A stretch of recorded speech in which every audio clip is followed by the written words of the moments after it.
안녕하십니까. 반갑습니다. 이데일리맵 황주명 대표입니다. 자, 주식시장 정말 잘 갑니다. 요즘 제가 늘 말씀드렸던 유행어들을 유행어처럼 됐죠, 그죠? 원래 제가 많이 썼던 것은 아닌데 Don't worry, be happy. 너무 걱정하지 마셔라. 잘 될 것이다 라는 얘기를 드렸습니다. 역시나 주식시장은 잘 가고 있습니다. 걱정과 다르게 또 기회를 마련하는 종목들이 참 많습니다. 그런데 이럴 때일수록 서서히 조심하셔야 된다는 얘기 드렸습니다. 지금 가는 종목들을 면면히 살펴보게 된다면 2분기 8월 15일 실적을 앞두고 나서 실적 발표일이죠. 실적 발표 시즌을 앞두고 나서 실적이 개선되는 종목들이 상승하는 모습을 좀 보여주고 있습니다. 특히 관련된 종목으로는 다양한 종목들이 있겠지만 진단키트 관련된 종목이라든지 관련된 섹터들에 대한 종목들이 좀 잘 가고 있습니다.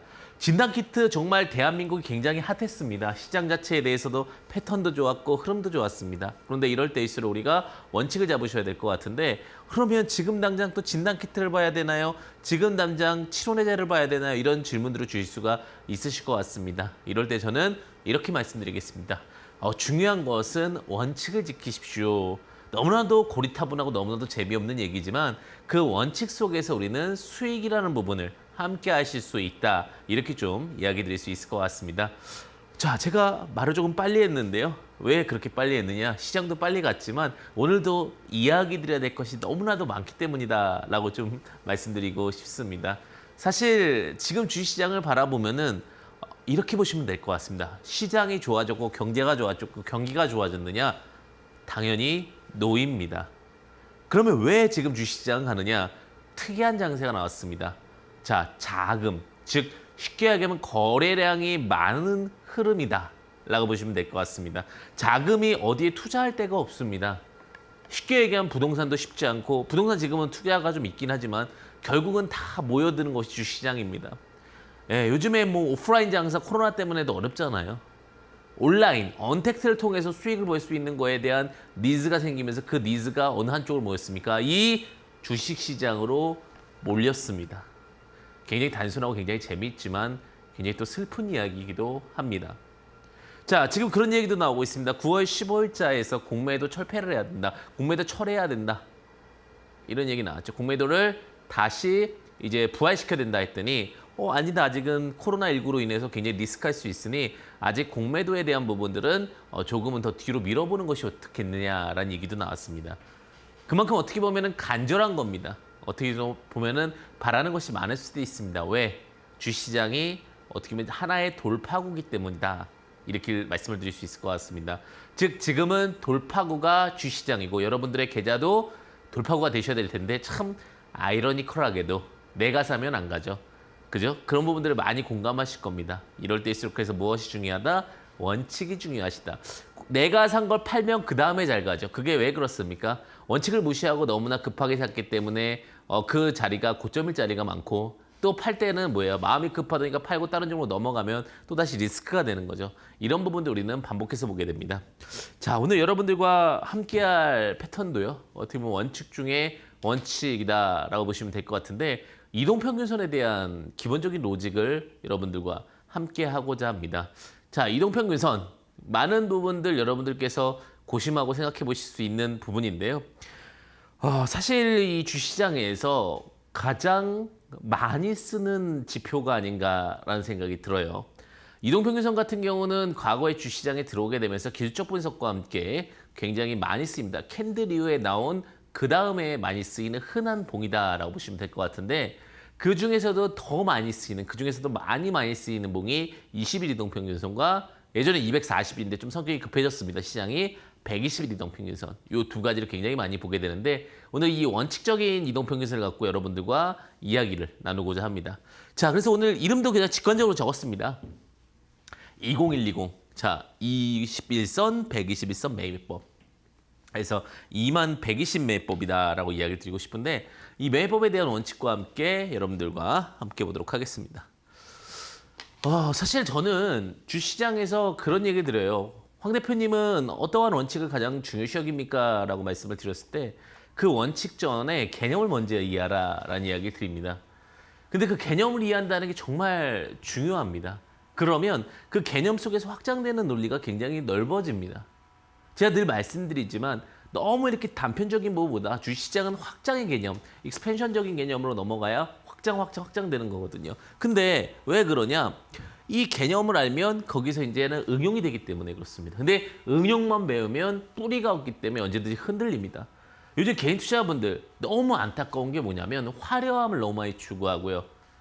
또 잘못된 매매법이 너무나도 많습니다. 지금은 운이 좋아서 수익이 날 수는 있겠지만 그것이 반복되고 그것이 지속되고 그것이 원칙적으로 갈 수 있는 부분은 분명히 어려울 것이라 봅니다.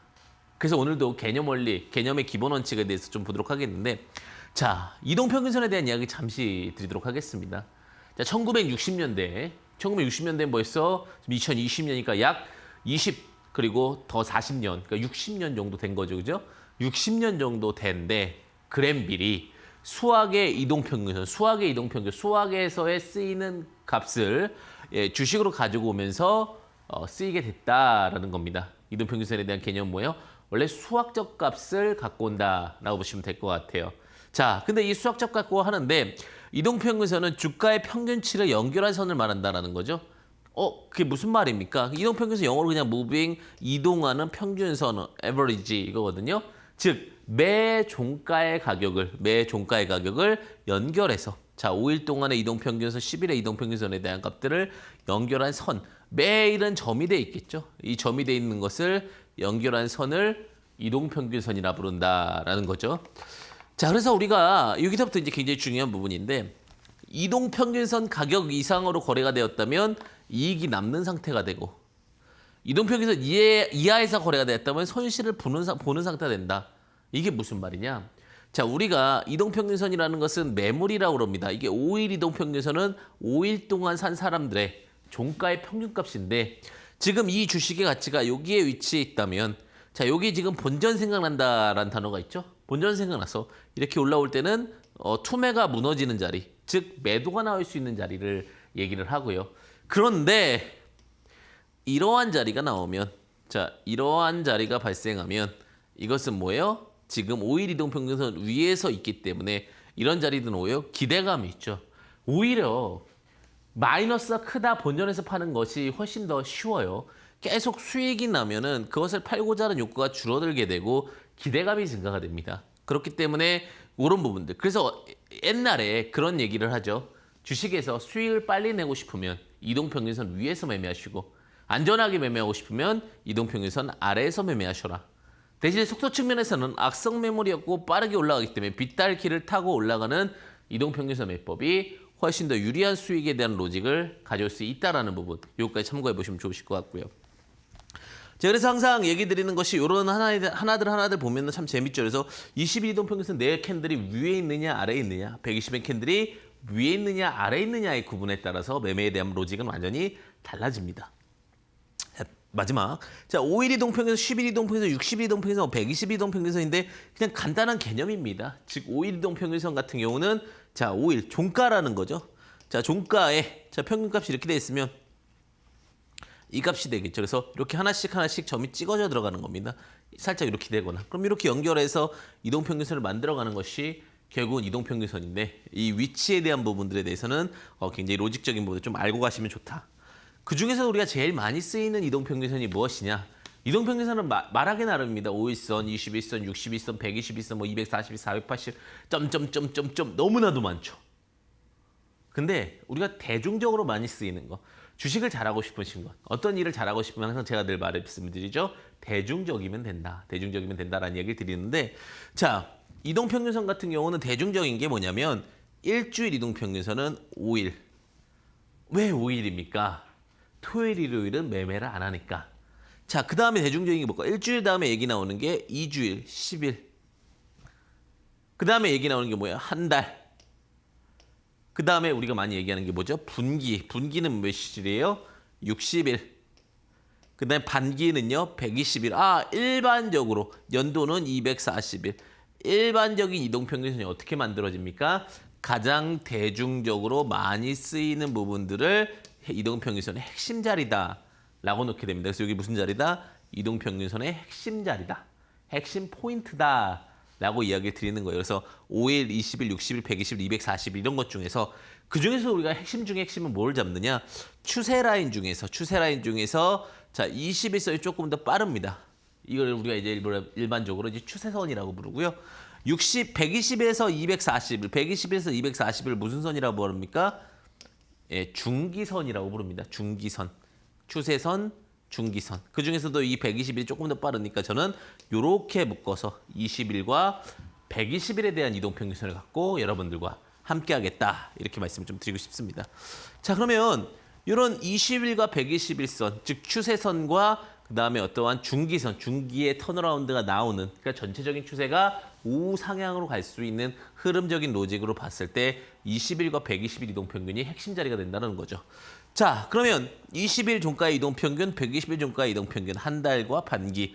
자, 20일 이동평균과 120일 이동평균의 골든크로스 후에 자, 120일 이동평균 상승 추세로 돌아선다. 무슨 말이냐?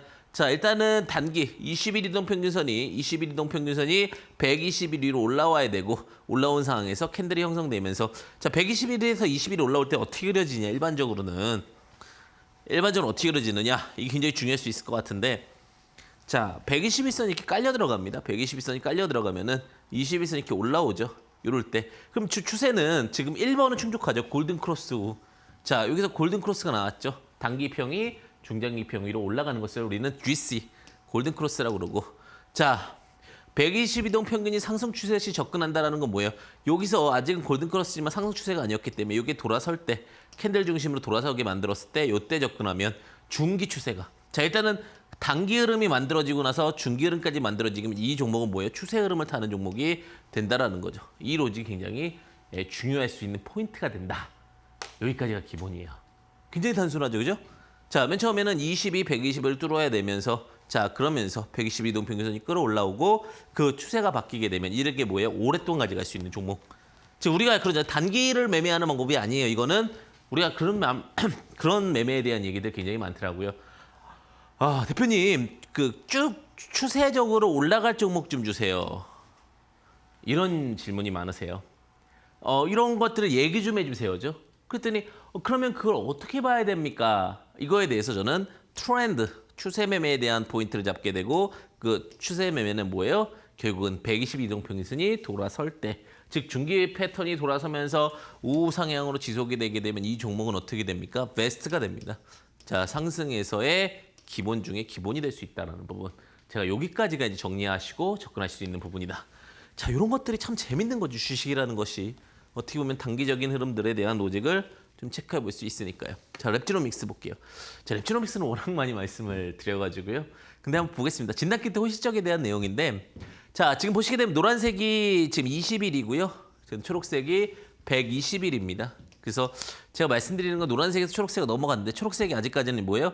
점점 바닥이 있잖아요. 흘러 내려가잖아요. 이동평균선 이렇게 조금씩 치고 올라오면서 120일선 이렇게 돌아섭니다. 추세선으로 바뀌죠. 이 정도에서 돌아섰기 때문에 이제부터 뭐가 되는 거예요? 추세 라인으로 타고 올라가는 거죠. 그래서 저는 그런 얘기도 드려요. 만약에 이 종목에 대해서 상승인지 하락인지 구분하려면 121평이 돌아설 때, 완만하게 돌아설 때 요때 매매하는 것이 사실은 제일 좋다. 나중에 각도 매매에 대해서도 배우시겠지만 180도 돌아설 수 있는 공략을 할 수 있는 매법이 굉장히 중요할 수 있다라는 겁니다. 제가 그래서 이동평균선 성질에 대한 자료집을 제가 올려드릴 건데 만약에 관련돼서 좀 자료집을 받고 싶으신 분들은 혹은 자료집에 참고하시고 싶은 분들은 제가 또 그 노란톡 오픈 채팅방에 황주명 이렇게 검색하시면 돼요. 노란톡 오픈 채팅방에 황주명 검색하시게 되면 이동평균선에 관련된 자료집 제가 올려놓을 테니까 요 부분 참고하셔가지고 또 참고해서 활용하시기 바라겠습니다. 이동평균선도 몇 개 없습니다. 그죠? 그 이동평균선 성질을 알아야 돼요. 3일선이, 5일선, 10일선이 무엇인지 뭐 이런 로직들에 대해서는 제가 노란톡 오픈 채팅방에 황주명 검색하셔서 들어오시면은 제공해 드리겠다라는 부분 참고해 보시면 좋으실 것 같습니다.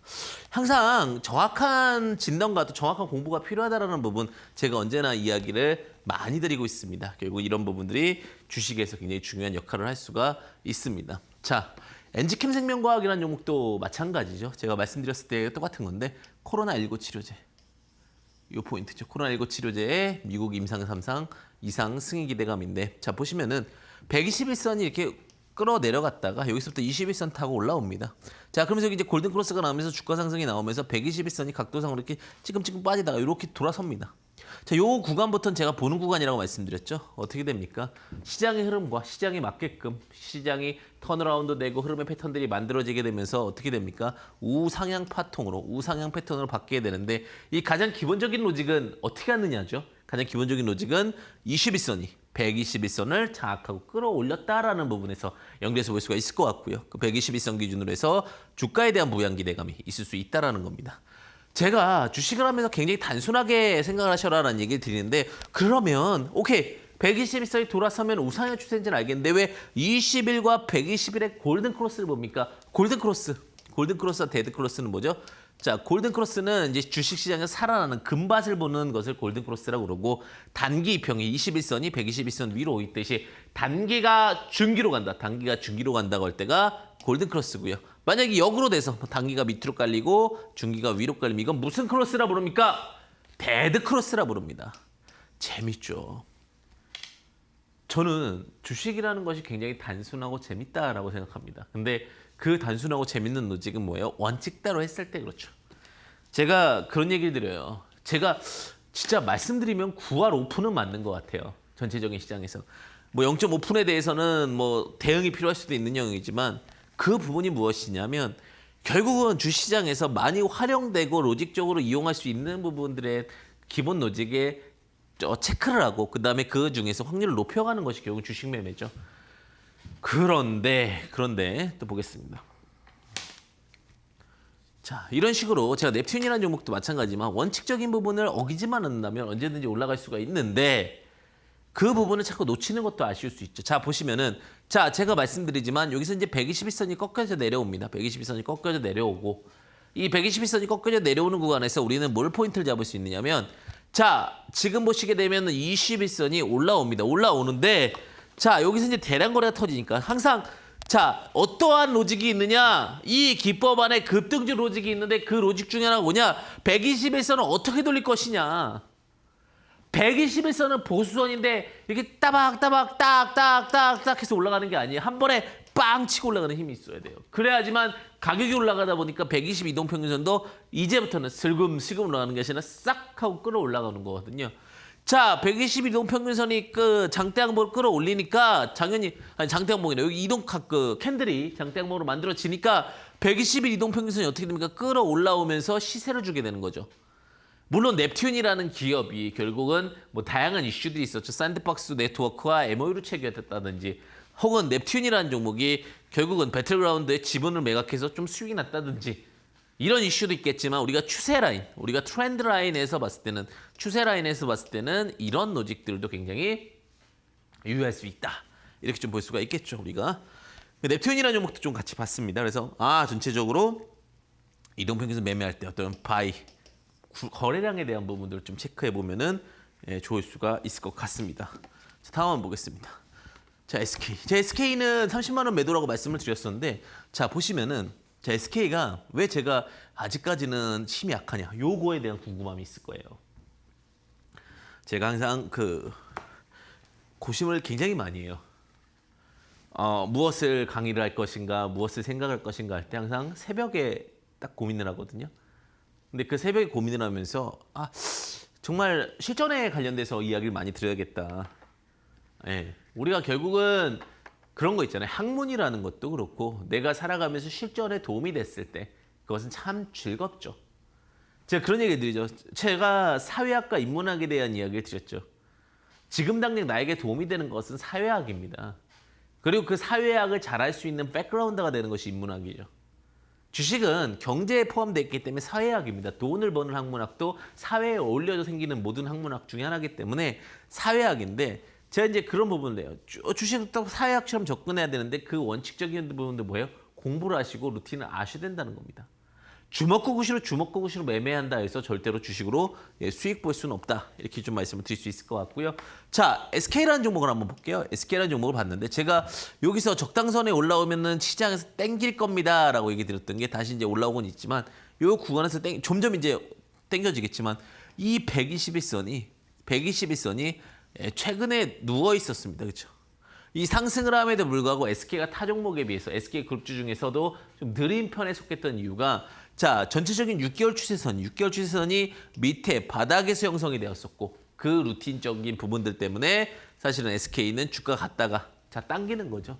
자, 밑으로 내려오라고 당기면서 시세에 대한 부분들이 체크가 좀 될 수 있었다라는 것도 좀 체크해 볼 수가 있겠죠. 그래서 매매라는 것이 단순히 어떤 기본적인 로직만 알고 있어도 어느 정도 또 소화가 될 수 있겠구나. 그럼 자 여기서 로직적인 부분 보시면 자 121선이 돌아섰습니다. 아직도 이제 지지대 맞고 올라가는데 자 이제 121선을 지킬 수 있는지 여부에 따라서 또 다양한 파동과 다양한 변동성에 대한 이야기까지도 함께 할 수 있지 않을까 이렇게 좀 조심스럽게 생각을 합니다. 그래서 SK그룹주들도 질문에 대한 부분들도 많고 또 많이 궁금하실 것 같은데 사실은 이제 여기서 퀘스천을 한번 달아보셔야 되겠죠. 퀘스천을 달아보고 그 다음에 다시 한번 좀 접근하더라도 120선 언저리에서 한번 좀 접근해서 추세가 깨지 않는다면 120선 위에서 다시 움직일 것이며 추세가 깨졌다면 120선 아래에서 움직일 것이다. 이렇게 보시면은 조금 더 단순하고 조금 더 현명하게 투자 판단을 하실 수 있지 않을까 이렇게 생각이 듭니다. 그래서 SK 패턴까지도 좀 봤다라고 보시면 될 것 같고요. 그 다음에 또 종목 보도록 하겠습니다. SK 패턴 이후의 종목인데 자 웹젠이라는 종목은 제가 워낙 많이 말씀을 드렸던 것 같아요. 웹젠. 그 웹젠이 사실 이제 파노에 대한 기대감이 굉장히 크죠. 개인 투자자분들 이제 파노가 낯설 수 있을 것 같은데 중국 파노라는 거 뭐냐 불으로 판매할 수 있는 권리를 우리는 뭐라 부릅니까? 판매 허가권, 판허 이렇게 안 하고 판호 이렇게 합니다. 우리나라는 중국에서 판매 허가권, 판호를 잘 주지 않습니다. 그래서 뭐 우리나라에 IP를 만들고 게임은 중국에서 개발을 해서 IP 수수료를 받는 정도? 이 정도입니다. 근데 어쨌든 간 이 판호, 판매 허가권이 왜 두각을 받을 수 있냐? 특히 그 중에서도 왜 중국이냐? 중국은 굉장히 많은 인구가 그죠? 게임을 진행할 수가 있겠죠. 그러니까 우리나라의 부자에 대한 개념과 인구수와 거기에서의 부자에 대한 인구수 너무나도 차이가 날 것이고 어쨌든 간 웹젠이라는 부분이 판매 허가권을 받게 됩니다. 그래서 그 판호의 그림을 갖게 되고 이 판호 허가권을 갖고 지켜보게 되면 주가가 이제 딱 떴죠. 근데 여기서 주가가 떴는데 정확하게 이제 120선 180도로 올라오는 것은 이 구간이었습니다. 그래서 이 구간 이후에 웹젠도 제가 Don't worry, be happy 이렇게 말씀드렸죠. 너무 걱정스럽지 않게 주가 파동이 만들어지고 형성된 가격 아래서 움직여줬다라고 보시면 될 것 같습니다. 뮤라는 게임을 여기서 만들었었고 이것에 대해서 중국과 함께 또 고민하고 또 중국과 함께 진행하고 있다 이렇게 보시면 될 것 같습니다. 그래서 중국 판호 기대감에 이제 웹젠의 상승 흐름도 좀 눈여겨볼 수 있었었고 이 부분에 대한 기대치들도 좀 체크해보지 않으셨을까라는 생각이 드는데 어쨌든간 앞서 보았던 종목보다는 이 종목이 조금 더 안정성 측면에서 좋아 보일 수 있다라는 부분 참고해 보시면 좋으실 것 같습니다. 그래서 웹젠에 대한 부분들을 제가 좀 체크하게 되면은 제가 이제 이런 부분을 좀 말씀드릴게요. 주가 파동에서요. 자, 여기 21선 볼게요. 자, 21선을 딱 누르고 나서 올라갔는데 제가 이제 이 부분은 왜 그러냐? 대량 거래가 터지고 나서 여기서 딱 주가가 체킹이 되잖아요. 저는 주식은요 한 번만 수익 볼 수 없다고 생각합니다. 그럼 그러한 포인트에 대해서도 제가 좀 이따 강의를 한번 드릴게요. 자, 이제 집중을 하겠습니다. 자, 신신제약 이제부터 종목이 케이스 바이 케이스로 가는 것 중에 이제 보겠습니다. 개연 관련주죠. 제가 말씀드렸던 건데, 자. 종목이 이렇게 누웠어요. 누웠다가 이제 21선이 딱 돌파하면서 이게 서서히 올라와. 서서히 올라오니까 개인 투자분들께서는 이걸 해야 되나 말아야 되나 해야 되나 말아야 되는데 자 보시게 되면 딱 121선 언저리에서 놀죠. 그러다 다시 움직이죠. 이런 주식들이 굉장히 많아요. 신신제약이라든지 뭐 관련된 종목들에 대한 패턴들 굉장히 핫한 이슈와 함께 수익적인 부분들이나 모멘텀적인 부분들도 너무나도 많았습니다. 저는 이런 부분들에 대해서 이야기를 드릴 때 제가 이동평균선에 대해서 성격은 제가 노란폭 오픈 차트방에 황주명 검색하시게 되면 함께 할 테니까 그때 좀 참고해 보시면 될 것 같고요. 제가 다양한 이동평균선에 자리에 올려드릴게요. 제가 그래서 주식하면서 마음 편안하게 하셔라. 여유롭게 하셔라. 돈 워리 하셔라. 이런 부분들이 다 이런 패턴들에 대한 이해도가 있으셔야 된다라는 부분 참고해 보시면 좋으실 것 같고요. 자, 또 보겠습니다. 자, 제가 그럼 간단하죠? 여태까지 그 지표에 대해서는 너무나 간단하죠. 오늘은 21선이 121선 돌파하면서 상승을 하고 상승을 한 다음에 뭐 21선에 눌리거나 121선 눌릴 때 매매하는데 제가 오늘 정말 중요한 걸 했는데 제가 잠시만 여기 잠시 돌아갔다 갈게요. 이 부분을 다시 한번 체크드리고 싶네요. 제가 이제 빨리빨리 왔으니까 하나만 좀 사담으로 넘어가겠습니다. 사실 제가 이제 정말 주식을 잘하시는 분들을 이게 뵈러 다녔었어요. 그러니까 우리가 그렇잖아요. 사실은 저는 눈으로 보지 않으면 못 믿는다는 성격이라, 제가 다른 분들한테도 그런 얘기 굉장히 많이 드려요. 눈으로 보지 않으면 믿지 마셔라. 맞잖아요. 제가 투자대회에 나갔던 이유도 그거예요. 다들 주식 잘하신대요. 알겠어요. 그러면 투자대회에서 우승을 해야죠. 그게 주식을 잘하는 거잖아요. 그죠? 근데 전 또 하나 생각이 든 게 뭐냐면, 정말 운용 자금을 많이 갖고 계시는 분들은 어떤 매입법을 할 것인가에 대해서 너무 궁금했어요. 제 눈이 반짝반짝거리죠. 저는 아시잖아요. 저는 시장에 가서 저번 주도 마찬가지로 회사 한 3군데 돌고 온 것 같아요. 왜? 눈으로 보지 않으면 회사를 못 믿겠어요. 이건 의심병이 아니라 우리가 그런 생각 들지 않나요? 옷을 고를 때 옷을 한 벌, 두 벌, 세 벌, 네 벌 이렇게 고르는데 그 5천 원, 1,000원도 안 깎았는데 주식은 그런 게 없어요. 저는 주식도 마찬가지라고 봐요. 주식에 잘하시는 분들, 지금 이제 벌써 이제 8, 9년 된 것 같은데, 그때 이제 한 분이 저한테 굉장히 큰 충격을 줬어요. 제야에 계신 분인데, 이리 와보시라고. 그래서 갔죠. 그랬더니 갑자기 저한테 뭘 설명했냐면 굉장히 각도론을 설명했어요. 각도론. 이게 나중에 이거 제가 강의 하나 만들어 드릴게요. 지금 이게 빡 떠올랐던 게, 저는 그 각도에 대해서 얘기를 하면서 180도 각도에서, 주식이 180도라는 것은 일자죠. 180도 각도에서 이 각을 변화시키는 무언가에 대해서 고민해 보세요 라는 얘기를 하더라고요. 제가 지금 강의를 하다가 저도 이게 갑자기 탁 튀어 올라온 게, 각도론에 대해서 얘기를 하면서 제가 이때 단타와 이때 실력이 굉장히 많이 올라왔어요. 주식이 내가 올라왔을 때, 나중에 말씀드리겠지만, 내 주식이, 이 주식이 45도로 가느냐, 내 주식이 60도로 가느냐, 내 주식이 뭐 22.5도로 가느냐, 이런 부분들. 이 주식도 마찬가지로 180도에서 어떻게 우상향해서 돌아갈 수 있느냐, 이런 것들에 대한 이해도도 분명히 필요할 수 있다. 제가 오늘 강의 중에서 기억하셔야 될 거는 120일 각도가 우상향, 고개를 들 때에 대한 부분들, 21선 턴어라운드와 함께, 이거는 진짜 제야 스토리입니다. 그죠? 어느 책에도 제대로 섞여 있지 않아요. 돌파만 하지 각도가 돌아설 수 있는 그 기준점, 180도에 대해서 180도에서 1도, 179, 100, 이렇게 올라가는 그 각도에 대해서는 논의가 없다. 그런 부분들 참고해 보시면 좋을 것 같습니다.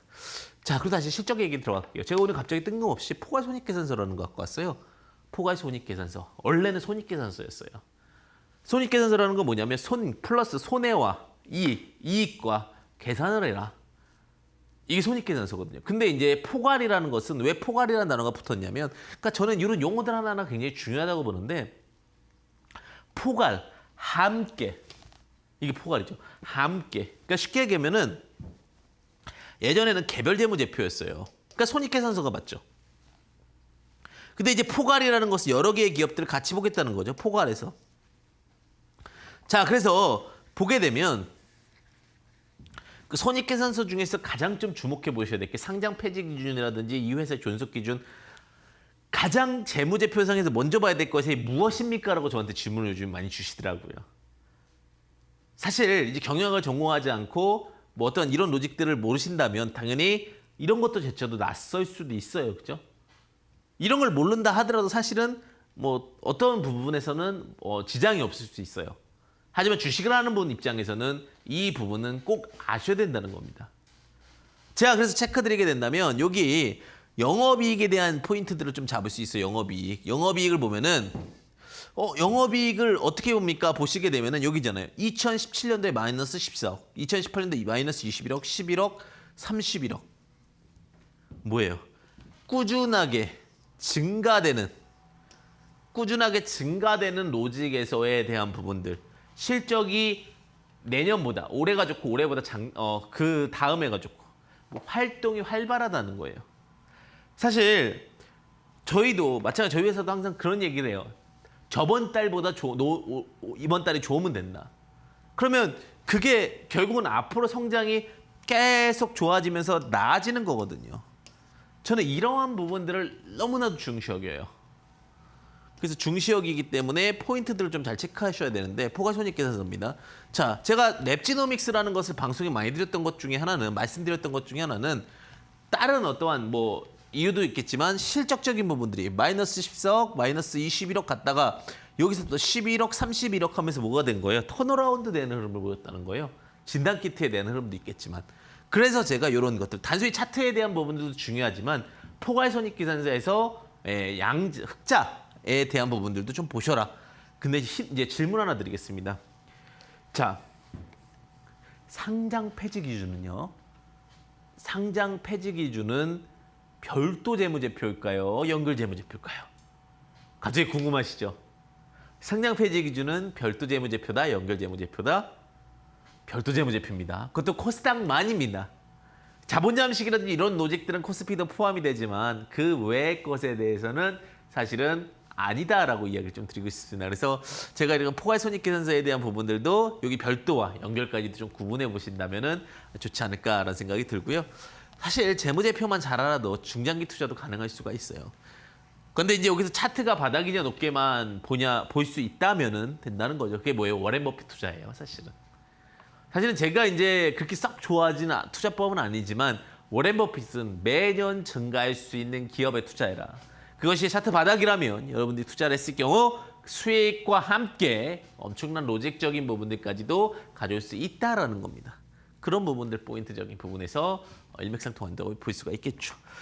자, 그래서 제가 이런 부분들에 대해서 로직도 좀 말씀드렸고요.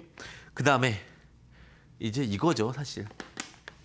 저번 주부터 제가 말씀을 드렸던 것 같아요. 그러더라고요. 대표님은 왜 유가도 보고 왜 금도 보고 왜 구리도 봅니까?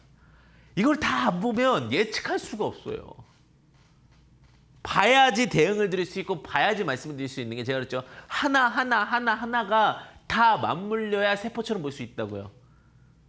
네, 유가 로직이라든지 이런 부분은 제가 시간이 없으니까 시간이 없는 부분들 제가 참고할 수 있는 부분 다 노란톡 오픈 채팅방 황주명 검색해서 들어오시게 되면 이런 로직들은 다시 한번 말씀드릴게요. 네, 어쨌든 간 그래서 그러한 부분들 제가 자료도 이동평균선도 노란톡에 오픈 채팅방 황주명에 올려놨다고 말씀드렸습니다. 어쨌든 그런 과정 속에서 유가에 대한 흐름도 좀 말씀을 드릴 건데 제가 유가 어떤 얘기 드렸어요? 이상합니다. 자, 지금 이거는 9월물 기준인데 42달러 기준, 42달러 기준에서 사실은 자꾸 푸시 잡힙니다. 여길 뚫어야 돼요. 42달러를 뚫어야지 이제 44든 5든. 근데 45가 또 고비예요. 자, 이 종목이 50달러가 넘어가기엔 너무 어렵습니다. 자, 근데 45달러 구간에서는 좀 고비를 맞고 위기 속에서도 다시 한번 기회를 찾을 수 있는데 자, 지금 구간은 사실은 42달러에서 고민을 하면서 위로 갈 것보다는 아래 갈 거에 대한 고민도 큽니다. 근데 크루드 오일이 유가가 아래로 간다면 지금부터 더 문제가 될 수 있는 부분이 생산 시추에 대한 부분들, 생산에 대한 부분들이 타산이 안 맞게 됩니다. 타산이 안 맞아버리면 유가에 대한 부분들도 이제 어떻게 되겠죠? 이제 쉽게 얘기하면은 채취하지 않겠죠. 그러면 또 다시 리스크가 올 수가 있는데 어쨌든 간 지금 자리에서 유가는 조금은 고심해야 될 자리다. 자, 지지대가 이렇게 형성되어 있으니 이 구간 안에서는 좀 더 고민해 봐야 될 자리고 오히려 제가 봤을 때는 한 42에서 3달러 부근에서는 풋 포지션도 다양하게 로직이 나오고 있다라는 부분도 참고해 보시면 좋을 것 같습니다. 다만 이제 45달러를 넘어가게 되면 다시 우상향 패턴이기 때문에 이런 부분들 좀 조심스럽게 접근하면서 대응하셔야 된다는 부분. 지금 고독 굉장히 조용합니다. 그죠? 태풍의 눈처럼 조용해요. 뭔가 태풍을 만들기 위해서 쉼을 모이고 있습니다. 근데 이 쉼이 모이게 되면은 또다시 큰 토네이도가 형성될 수 있기 때문에 그런 조직에서 유가는 좀 지켜보시자라고 말씀을 드릴 수 있을 것 같고요. 자, 그러니까 유가는 어떻게 된다? 유가는 결국은 주가 상황에서 빠지긴 조금은 올라가긴 조금은 어렵다. 지금부터는 약간 조정에 대한 부분들도 고민하셔야 되지만 그렇다고 해서 뭐 돈월이 BFP다. 이렇게 좀 말씀드릴 수 있을 것 같고요. 구리에 대한 부분도 좀 체크해 보겠습니다. 구리는 이제 저는 조금은 조심스럽게 보는데 사실 제가 그런 얘기 드렸죠. 자, 이데일리 오게 되면 캐지타워 오게 되면은 여기에 이제 뭐가 있어요? 엘리베이터가 있습니다. 그 엘리베이터에 뭐가 붙어 있습니까? 그 쉽게 얘기하면 우리가 이제 손에 뭐 이런 이물질이라든지 코로나 바이러스가 묻을 수 있겠을까비 값에 그 어떻게 보면 이런 어떠한 그 엘리베이터에다가 이게 포장지 같은 거 랩 같은 걸 붙입니다. 근데 여기 뭐라고 적혀 있습니까? C라고 구리라고 적혀 있습니다. 그래서 구리 제품에 대한 부분들도 사실은 어느 정도 수요는 있구나. 다만 이런 것들이 로직에 대한 부분들을 좀 체크할 때 우리가 좀 주목해 보셔야 될 게 뭐냐면 제가 이 부분을 좀 말씀드리고 싶어요. 사실은 구리에 대해서 제가 그 금속물에 대해서 매매에 대해서 좀 많이 말씀을 드렸었는데 금속하면서 구리랑 아연이랑 은을 말씀을 드렸어요. 구리, 아연은. 그러면서 제가 계속 금속은 선행지표이기 때문에 간다라고 얘기를 드렸습니다. 그러니까 제 생각에는 지금 이 선행지표가 지금부터 주춤주춤한다는 거죠. 가긴 가요. 돈이 몰려있기 때문에 가긴 가는데 한 번씩 이렇게 되는 그 구간이라고 보시면 될 것 같아요. 구리 자체가. 제가 그래서 이러한 로직들에 대해서 봤을 때 지금 제가 이동평균선 여기서는 구리는 어떻게 갖고 왔습니까? 241선과 121선을 갖고 왔어요. 전체적인 추세에서. 근데 아직도 구리가 240을 이제 돌렸고 구리도 돌려놨어요. 근데 여기서 만약에 다시 빠지면 여기 다시 똑똑 떨어질 수 있거든요. 그렇기 때문에 지금 뭐예요? 굉장히 중요한 변곡점이다라는 겁니다. 주시장도요. 지금 2,300포인트가 넘어갔습니다. 왜? 자금이 어디 갈 데가 없어요. 주식을 투자할 데가 없습니다. 근데 이런 부분들이 좀 정리가 된다면 로직 쪽으로 포인트를 잡아낼 수가 있겠죠. 자, 그래서 이런 부분도 체크해 볼 수가 있고요. 자, 그다음 보겠습니다. 자, 금에 대한 부분을 좀 보겠습니다. 금. 자, 이제 요거에 대한 부분들이 있고 그다음에 제가 앞선 강의들에 대해서 좀 설명을 드릴 건데 제가 깜짝 놀랐어요. 사실 그 금은 한돈 시세가 지금 32만 소비자가로 32만 원까지 올라왔었는데 사실 안전자산 중에 최고의 안전자산입니다. 제가 금 상품에 대해서 분석하러 나온 적은 거의 없어요. 네. 근데 이제 좀 분석이 돼야 될 것 같은 게 이제 금이 안전자산이에요. 근데 이 금이 안전자산인데 이 금이 지금 사상 최대치가 올라왔다는 거는 아직도 뭐가 있다는 거예요? 시장 자체에. 불안감이 있다는 겁니다. 저는 이거에 대해서 한번 이야기를 드리고 싶은 거예요. 이 금값이 진짜 금값이죠. 금값이 이렇게 많이 상승을 하게 된 이유가 무엇이었느냐. 그건 뭐냐면 코로나19에 어떻게 보면 가장 직격타수해 줄 수도 있습니다. 코로나19가 자꾸 내 주변 사람들에게 발생을 하게 되고 그 주변 사람들에게 발생을 했을 경우에는 불안한 심리를 야기시킵니다. 그 불안한 심리를 야기시키기 때문에 이 지금 환자에 대한 급증수와 함께 금값은 올라간 거예요, 사실. 그거 안전자산 선호돼야 되는데 근데 금값도 지금 여태까지는 이렇게 각을 세운 적이 많이 없어요. 여기서 조금 세우고 나서 지금 몇 년 만에 다시 2020년에 각을 세웠습니다. 자, 그러면 여기서 마찬가지예요. 금이 예전에 제가 뭐 7만 원대부터 익숙한 게 18만 원. 이때 좀 익숙하죠, 그죠? 18만 원대까지 왔는데 이렇게 올라갔다. 이제부터는 금에 대해서도 사실은 리스크 관리가 필요할 수 있습니다. 제가 봤을 때 금의 적정 가격은 35만 원 넘기는 쉽지는 않습니다. 소비자 가격으로. 그러한 관점으로 봤을 때는 지금 이제 금도 과열이 되고 있다. 자, 그러면 내가 지금 당장 뭘 해야 되느냐? 내가 무슨 주식을 보고 무슨 원칙적인 부분을 체크해야 되느냐? 그거에 대해서 한번 진행 한번 해보도록 하겠습니다. 사실 요즘에 개인 투자자분들이 가장 힘든 것 같아요. 제가 요즘 느끼는 부분이 뭐냐면 개인 투자자분들 이야기를 듣고자 하면 참 어려우시구나라는 생각이 많이 들어요. 상대적 박탈감이 많이 느껴질 수 있는 주식시장이라서 그래요. 내 주변에는 돈을 벌었던 사람들이 많대요. 그분들이 내가 돈을 벌었어, 또 누군 돈을 벌었어, 누구 돈을 벌었어 이런 얘기를 하다 보니까 지금 주식시장 나는 이제 갈아타야 되냐. 내가 저 잘 가는 종목으로 가야 되냐. 내 종목 분명히 확실한데 이때가 지금이에요. 저라면 이 시장을 항상 한결같이 볼 것 같아요. 내 종목이 바닥에 있었고 실적이 좋아지고 내용이 좋아진다면 그 종목은 갑니다. 제가 여태까지 겪어봤던 부분에 의하면 좋은 종목은 간다. 예요. 근데 지금 무슨 종목들이 또 같이 움직이냐? 뉴딜, 특히 신뉴딜 정책이라고 해서 뭐 자연환경, 뭐 이런 종목들이 좀 움직이고 있어요. 그러다 보니까 투심이 또 그쪽으로 쭈르륵 딸려가요. 근데 제가 봤을 때는 그 로직은 맞지 않다고 보거든요. 지금 디지털 뉴딜은 오케이예요. 디지털 뉴딜 중에서도 제가 말씀드렸던 수많은 종목들에 대한 포인트들은 맞았다라고 보시면 될 것 같은데 그 원칙적인 부분들이 깨지지 않았으면 좋겠습니다. 제가 오늘이죠. 어제, 오늘 이렇게 이틀 동안 시청자분들의 문의를 굉장히 많이 받았어요. 어떻게 해야 됩니까? 어떠한 부분을 해야 됩니까? 나 이제 주식 그만둬야 됩니까? 저 이제 주식 그만둬야 됩니까? 저는 항상 그런 뒤로 물러서질 않아요. 저는 주식시장 계속 좋다고 했던 사람이에요. 위기론을 얘기했던 적이 1도 없었어요, 여태까지. 제가 항상 대가 나오면서 누군가는 판단을 해드려야 된다면 제가 판단을 해드리겠습니다. 대신에 참고하십시오. 틀릴 수 있지만 제가 굳이 기준에 대해서 다르게 얘기하지 않겠습니다라는 얘기를 드렸습니다. 자, 그래서 오늘 그 기준 정리 좀 말씀드릴게요. 자, 정리하겠습니다. 자, 전체적인 시장 제가 말씀드렸다시피 2600포인트는 넘어가기 어렵습니다. 제가 봤을 때.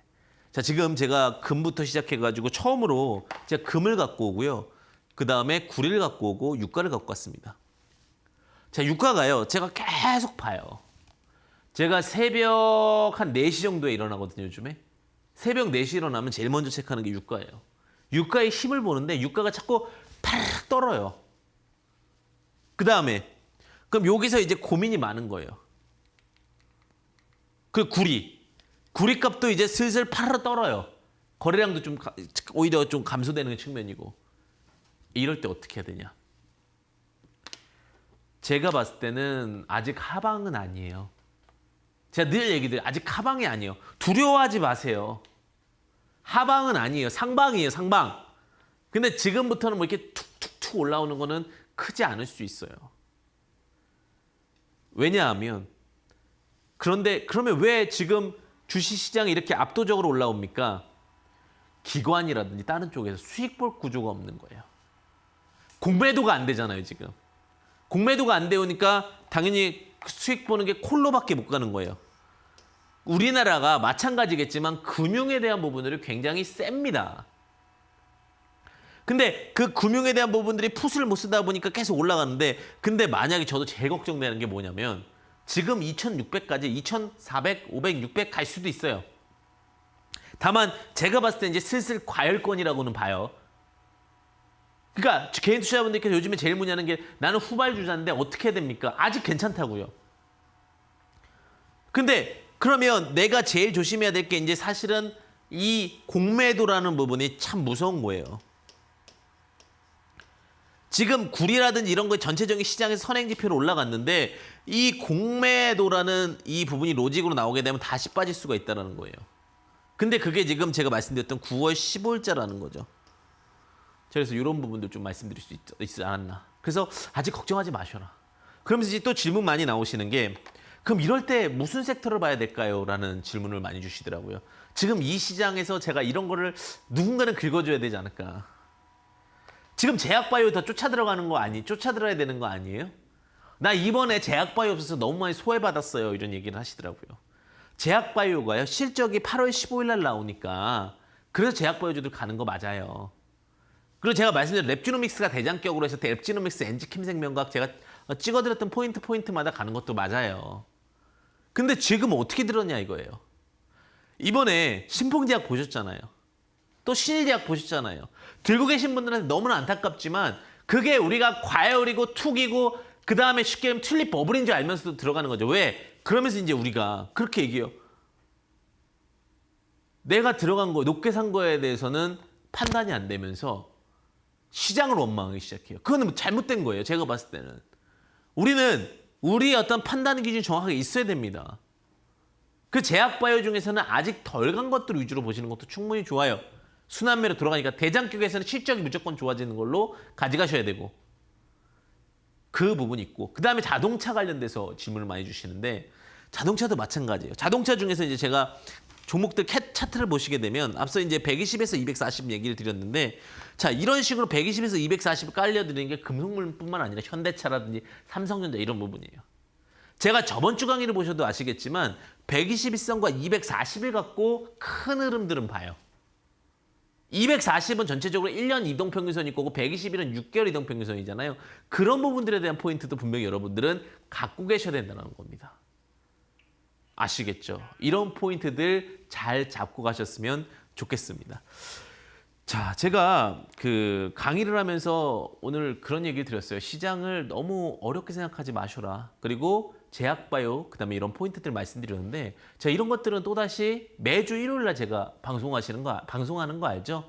저녁 8시입니다. 저녁 8시 지금 급등하는 종목은 무엇인가? 지금 급등하는 종목은 무엇인가라는 내용으로 여러분들을 찾아뵙고 있는데 제가 이 부분을 말씀드리는 것도 마찬가지예요. 계속해서 반복해서 이야기 드리는 로직들에 대해서도 좀 체크를 드리는 부분이 있고요.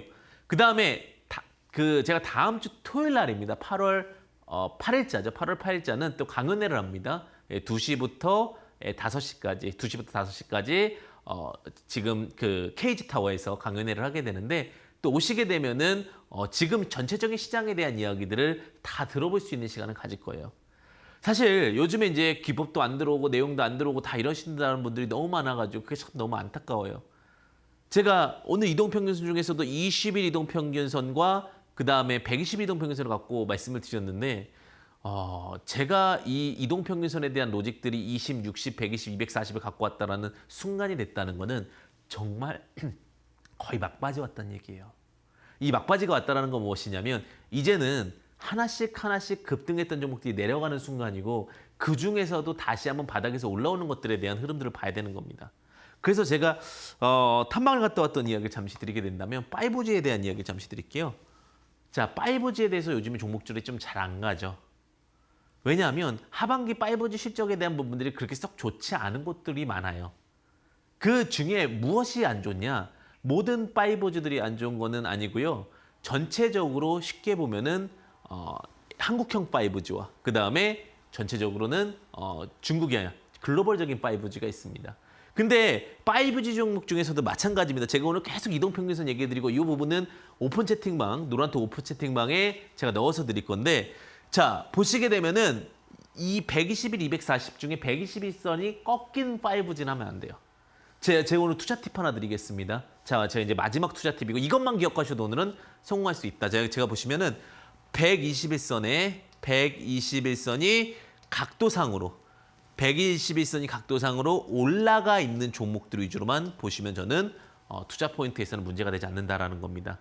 제가 주식하면서 그런 얘기를 드려요. 내 종목이 혹은 내 흐름이 깨졌나 안 깨졌나 그거는 6개월로 봅니다. 예전엔 240일 되게 중요했었어요. 240일 중요했었는데 이거는 이제 지수에만 쓰이는 특별 페인트고 121선에 대한 부분들은 우리가 주식시장에서는 굉장히 중요한 로직이 될 수 있다는 겁니다.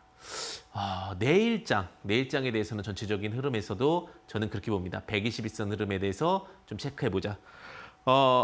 지금 미국 증시가 이제 대선을 앞두고 9월 달에 사실 제가 주식이 빠진다라고 이야기 드렸었죠. 그래서 아마 내일장 2600에서 오늘 오는데 계속 그런 댓글들이 있더라고요. 방송을 보면서도 지금 증시가 이제 미국 대선을 얼마 앞두고 나서 어떻게 해야 될지 그리고 내일장이 참 변곡점이 될 것 같습니다. 라는 얘기를 많이 주시더라고요. 근데 저는 이렇게 한번 생각해 보시면 좋으실 것 같습니다. 우리가 주식을 매매함에 있어서 원칙만 깨지지 않는다면은 내일장도 어설프지 않을 거다. 그리고 그것은 121선이다라는 로직으로 마무리를 함께 하도록 하겠습니다. 자, 제가 황금 주식의 명쾌한 타이밍으로 여러분들을 뵙고 있는데 제가 다음 주에는 각도론을 좀 가지고 오도록 하겠습니다. 사실 오늘 이동평균선 좀 더 여유롭게 말씀드리고자 했는데 사실 121선과 241선에 너무 치우쳐졌던 것 같고요. 다음 주에 각도론을 갖고 오겠는데 각도론 중에서도 제가 말씀드릴 수 있는 포인트 45도, 90도, 120도 자, 그런 포인트마다 주식이 어떻게 될 것인가에 대한 부분들을 체크해 드릴 거고요. 그 다음에 내일장에서 제가 좀 주목해 보셨으면 하는 부분들이 하나가 있는데 분명히 제약바이오주 중에서 코로나19 치료제 관련된 종목들 실적 시즌으로 다시 한번 올라가겠는데 제가 주의할 거 하나만 좀 과감하게 말씀드리겠습니다. 치료제 관련된 부분들은 조금은 조심하셨으면 좋겠습니다. 지금 과열되면서 급락을 했다가 단기 반등이 이렇게 올라오는 부분들이 개인 투자자분들은 다시 올라가는 거 아니야? 이렇게 질문 주실 수 있으실 것 같아요. 근데 절대 저는 그렇게 될 것 같지는 않다. 정말 리스크 관리 필요하시고 이번에 급반등을 하게 되면은 기회를 활용하셨으면 좋겠다라는 부분 참고해 보셨으면 좋겠습니다. 여러분 아직은 너무 걱정하지 마시고요. 도너리, BFP, 주식시장 꼭 성공하시길 바라겠습니다. 황금 주식의 명쾌한 타이밍 황주명이었습니다. 감사합니다.